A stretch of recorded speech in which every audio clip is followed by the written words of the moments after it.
Hey, what's up? My name is Pearl Thusi, the real Black Pearl, Mama Panther in the building, and you are watching Cars.co.za with the one and only. So enjoy.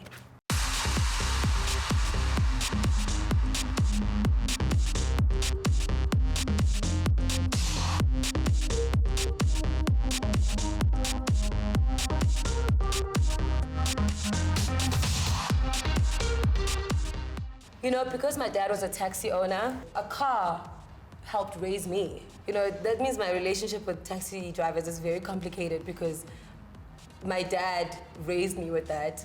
When I think of taxi drivers, I think of like highly disciplined people.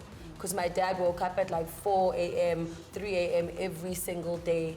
There was no other way for him to feel like he was still going, you know? When I think of car culture, I think of that because it wasn't just my culture, it was my home. My mother had this little blue Mazda. Oh, terrible, terrible car. When she got a car, it was like she could finally, you know, seeing my mother with that type of freedom was really beautiful. I remember my mom like showing people the car and how excited she was and how my dad could not stand her driving because my mother used to go. My dad used to always talk about her bravery on the road, like how unnecessary it was and how fast she drove. And there was a time where they both had Hondas, like a Ballad. It was a Honda Ballad. And they were both white cars. And when I think of that car, so my house was like in a little valley, and there was a hill where there was a very famous in the town like shop there, like Spaza moment. And my dad had two houses where he ran his business and where we used to live, and this other house.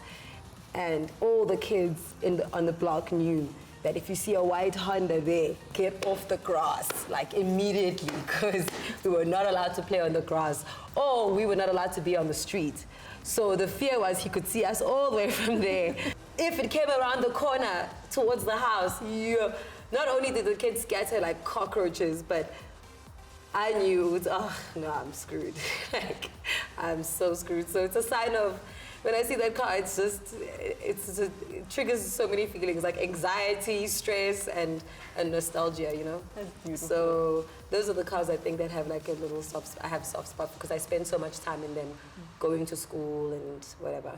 3 rules people must adhere to in your car at all times. Don't talk if I'm playing a song I like, leave the aux alone, shut up, I'm driving.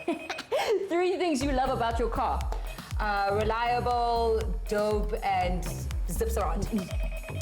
3 cars you hope to buy in the future. Lambo, Bentley, and hopefully a Bugatti. 3 things you shouldn't do in a car. Smoke, eat, and be annoying. 3 good general car pet names.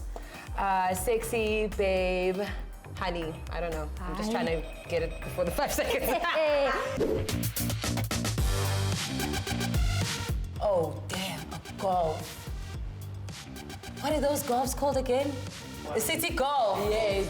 Yo, man, a Citi Golf, like, that was a big deal, I guess, back in my day. I always found it so interesting, the color it would be, the rims it would have. Is there any space for groceries at the back? Because the speakers there, I think people really knew how to play with those cars. And for me, the car itself was like maybe an iPhone. How you kit it up, how you kit it up is like what really makes the difference. Sometimes you'd see the car and you'd know what race was driving it. You know what I'm saying? It was so cool how they could just put a smile on your face on the road, or with whatever was written at the back of the car, like sometimes some really rude stuff. Or a clan name, or it was like a screensaver for your car. You know what I mean? It was so cool.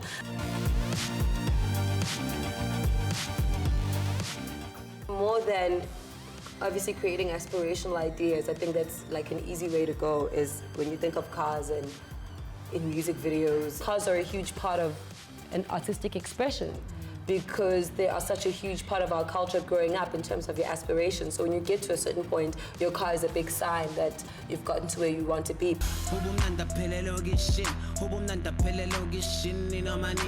I'd never heard kara kara said like that, you know? So kara kara was a big thing for me. They had almost been kind of forgotten, you know? Like a kara kara was almost like a car that you also went to the beach with. If someone had it in the family, like all the kids would be thrown in there.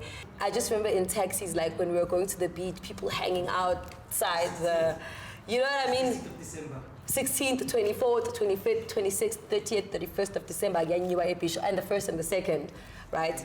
So people would hang out the cars, music is blaring, people are having a good time, and like literally big body booties are like hanging out, like people are dancing outside the car, like people are just so happy to be free from the struggle of life, like you're going to the beach today, like, and the car you went in, like where you, if you got parking or whatever, like, oh, taking a taxi to the beach was nice. 3 nice words you can use in road rage incidents. Mother don't my buttons.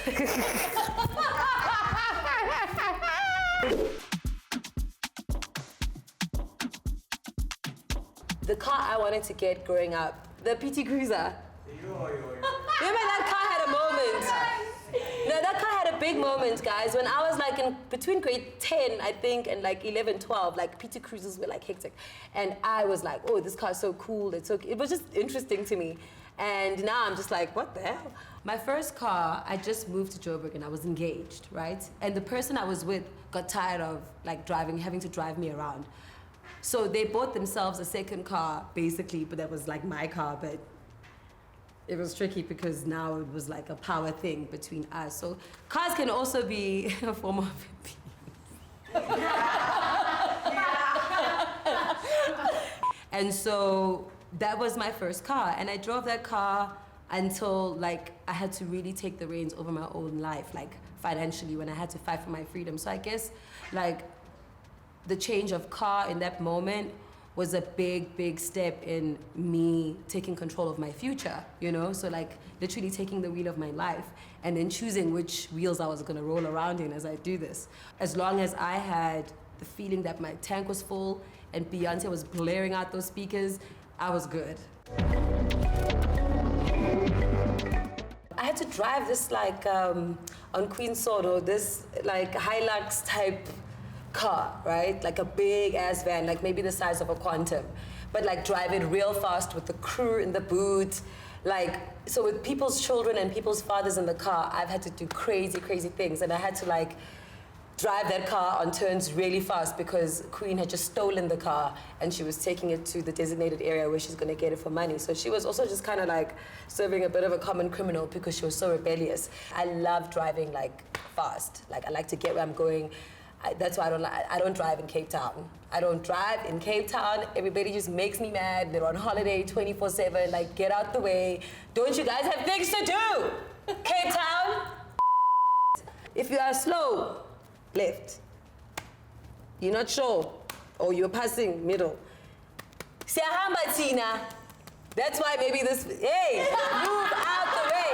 We are moving.